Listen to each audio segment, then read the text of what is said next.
मतदानाचा दिवस 2 डिसेंबर 2025, मतमोजणीचा दिवस 3 डिसेंबर 2025.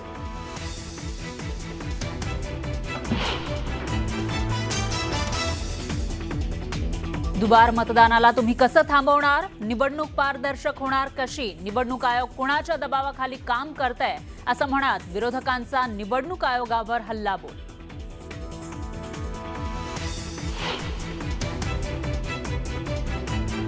मवियासह मनसेच्या शिष्टमंडळानं घेतली केंद्रीय निवडणूक आयोगाची भेट. आमचा पूर्ण भ्रमनिरास झाला. ही फक्त ढकलाढकली सुरू असल्याचं म्हणत नेत्यांकडून नाराजी व्यक्त.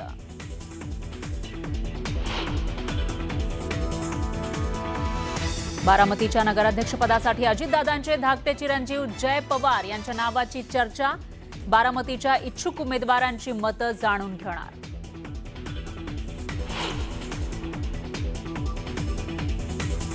पुणे पुन्हा हादरलं. शहराच्या मध्यवर्ती भागामध्ये दिवसाढवळ्या 17 वर्षीय तरुणाची कोयत्यानं वार करत हत्या. 3 दिवसात दुसरी घटना. पोलिसांकडून तपास सुरू.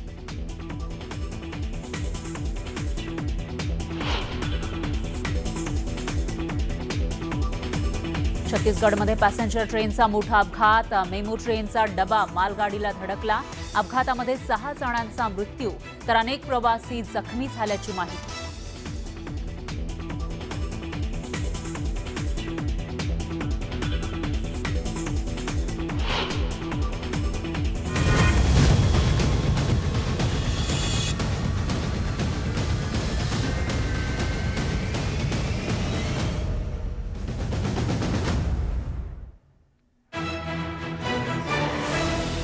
नमस्कार, मी फराह खान. तुम्ही बघताय महाराष्ट्राचा number 1 Marathi news channel news 18 Lokmat आणि महाराष्ट्राची खबरबात. या बुलेटिनच्या सुरुवातीला आढावा घेऊयात दिवसभरातील चर्चेतल्या बातम्यांचा. सुरुवातीला सर्वात मोठी बातमी. स्थानिक स्वराज्य संस्था निवडणुकांचं बिगुल वाजलेलं आहे. नगरपालिका नगर परिषद निवडणुका जाहीर झाल्यात. मात्र मतदार यादीमधील घोळावरून विरोधकांकडून आक्षेप घेतलेला असतानाही निवडणुका जाहीर झाल्यानं टीका होती आहे. आणि या संदर्भात पत्रकार परिषदेमधून अधिकाऱ्यांनी टोलवाटोलवीची उत्तरं दिली आहेत. तर तिकडे फलटणमध्ये महिला डॉक्टर आत्महत्या प्रकरणानंतर राजकारण तापलंय. यावरून रणजित सिंह नाईक निंबाळकर आणि रामराजे निंबाळकर यांच्यामध्ये आरोप प्रत्यारोपांच्या फैरी झडतायत. तिसरी महत्त्वाची बातमी आहे सांगलीविषयीची. सांगलीमधल्या इस्लामपूरचं नामांतर ईश्वरपूर असं करण्यात आलंय आणि या संदर्भात मंत्रिमंडळाच्या बैठकीनंतर अधिसूचना जारी करण्यात आली आहे. तर दुसरीकडे मतदार यादीमधील घोळ आणि दुबार मतदाराच्या मुद्द्याचं धार्मिकीकरण होत असल्याची चर्चा सुरू झाली आहे. आणि यावरून शेलारांनी केलेल्या टीकेला विरोधकांकडून जोरदार प्रत्युत्तर देण्यात आलं आहे. तर या सर्व महत्त्वाच्या घडामोडी, चर्चेतल्या बातम्या आपल्याला बुलेटिनमध्ये सविस्तर रूपानं बघायच्या आहेत. सुरुवातीला आजची सगळ्यात मोठी बातमी आहे निवडणुकांविषयीची. मंगळवारी राज्य निवडणूक आयोगानं नगर परिषद आणि नगरपंचायतीच्या निवडणुकांची घोषणा केली आहे. पण विरोधकांनी मतदार याद्यांमधील घोळावरून उपस्थित केलेल्या प्रश्नांकडे निवडणूक आयोगानं कानाडोळा केल्याचं पाहायला मिळालं. मतदार याद्यांमधील दुबार मतदारांची संख्या लक्षणीय आहे. विशेष म्हणजे सत्ताधारी मंत्री आशिष शेलारांनीही दुबार मतदारांचा मुद्दा उपस्थित केला होता. मतदार याद्या सदोष असताना त्यावर ठोस उत्तर निवडणूक आयोग देऊ शकलं नाही. दुबार मतदाराची नावं वगळण्याविषयी निवडणूक आयोगाकडून काही खास उपाययोजना करण्यात आलेल्या नाहीत.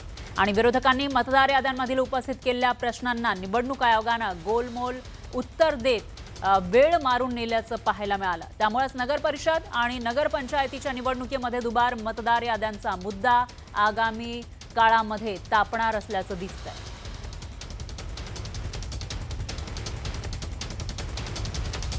दरम्यान या संदर्भात पत्रकार परिषदेमध्ये विचारलेल्या प्रश्नांना वाघमारेंनी कसं उत्तर दिलेलं आहे ते आपण बघूयात ग्राफिक्सच्या माध्यमातून. वाघमारे जे राज्य निवडणूक आयुक्त आहेत, प्रश्न होता दुबार मतदान रोखण्यासाठी काय करणार. याच्यावर उत्तर आहे दुबार मतदारांसमोर डबल स्टार असं चिन्ह दिलं जाणार, म्हणजे ते दुबार मतदार आहेत असं कळेल. आणि त्याच्यानंतर दुसरा प्रश्न विचारण्यात आला दुबार मतदान रोखण्यासाठी काय करणार. त्यावर दुबार नोंदणी असलेल्यांशी संपर्क साधणार असल्याचं आयुक्त म्हणतायत. त्याच्यामुळे आता किती लोकांशी संपर्क साधला जाणार हा सवाल आहे. आणखी एक प्रश्न होता दुबार मतदान रोखण्यासाठी, हाच प्रश्न विचारण्यात आला. दुबार नोंदणी असणाऱ्यांना एकच मतदान केंद्र देणार असं सुद्धा निवडणूक आयोगाकडून सांगण्यात आलेलं आहे.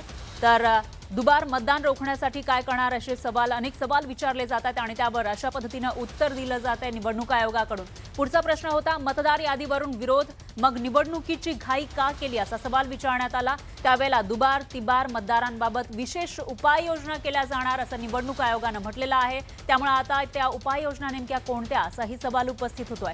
पुढचा प्रश्न आहे लोकसभा विधानसभा निवडणुकीमध्ये दुबार मतदान झालं का असा सवाल विचारण्यात आला होता आणि त्यावर उत्तर आहे या संदर्भात आम्ही भाष्य करणार नाही। त्याच्यामुळे आता नेमकं कोण भाष्य करणार हा सवाल या ठिकाणी उपस्थित होतोय, कारण विरोधकांकडून सातत्यानं आरोप होत आहेत। पुढचा प्रश्न होता आयोगावर राजकीय दबाव असल्याचा विरोधकांचा आरोप आहे।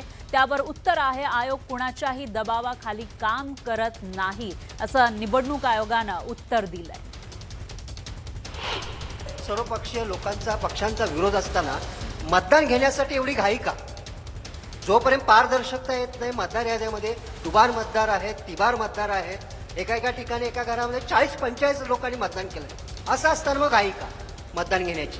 नाही, दुबार आणि तिबार मतदाराबाबत आम्ही पूर्णपणे उपाययोजना केलेल्या आहे। त्याची मी एक प्रक्रिया आपल्याला सांगितलेली आहे। जिथे दुबार मतदार तिबार मतदार आहेत तिथे आमचे लोक संबंधित मतदारांपर्यंत जातील आणि त्यांना विचारतील, त्यांचे ऑप्शन्स घेतील आणि जे मतदार त्या आव्हानाला प्रतिसाद देणार नाही त्याच्यामध्ये सुद्धा त्यांच्याकडून अंडरटेकिंग घेऊन आम्ही त्यांना मतदान करू देणार आहे।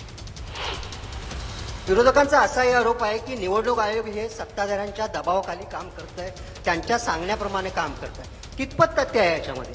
नाही, हे चुकीचं आहे। असं निवडणूक आयोग कोणाच्याही दबावाखाली काम करत नाही। दरम्यान याच मुद्द्यावरून राजकीय आरोप प्रत्यारोपांचा सामना रंगलाय। ही जी निवडणूक आहे ती लोकशाहीला अनुसरून नाही, आम्ही याचा तीव्र शब्दात निषेध करतो। ज्या पद्धतीने या निवडणुका लादल्या जात आहेत, या फसव्या निवडणुका होण्याची शक्यता जास्ती वाटते। या सगळं बघितलं नाही। एवढे मोठे पुरावे दिल्यानंतर देखील मतदार यादी व्यवस्थित न होता निवडणुकीचा घाट सुप्रीम कोर्टाचा निकालाचा कांगावा करत सरकारच्या दबावाखाली कुठेतरी त्यांनी लावलेल्या आहेत। आता या महाराष्ट्रातली जनता आणि नागरिक त्यांना लोकशाहीच्या माध्यमातून धडा शिकवल्याशिवाय राहणार नाही। खोटे आधार कार्ड, खोटे वोटिंग कार्ड याचा वापर करून याच्यावर तुम्ही कंट्रोल कसं करणार आहात, त्याच्यावर तुम्ही लक्ष कसं देणार आहात, ते क्रॉस व्हेरीफाय कसं करणार आहे, ते खरं आधार कार्ड आहे, खरं वोटिंग कार्ड आहे का नाही आहे, फोटो छोटा असेल तर तुम्ही अलाव करणार नाही का, खरा फोटो असेल तर अलाव करणार नाही का, वय मॅच नसेल होत तर तुम्ही काय करणार आहात, ह्या सगळ्या गोष्टी आम्हाला तुम्हाला सांगाव्या लागतील।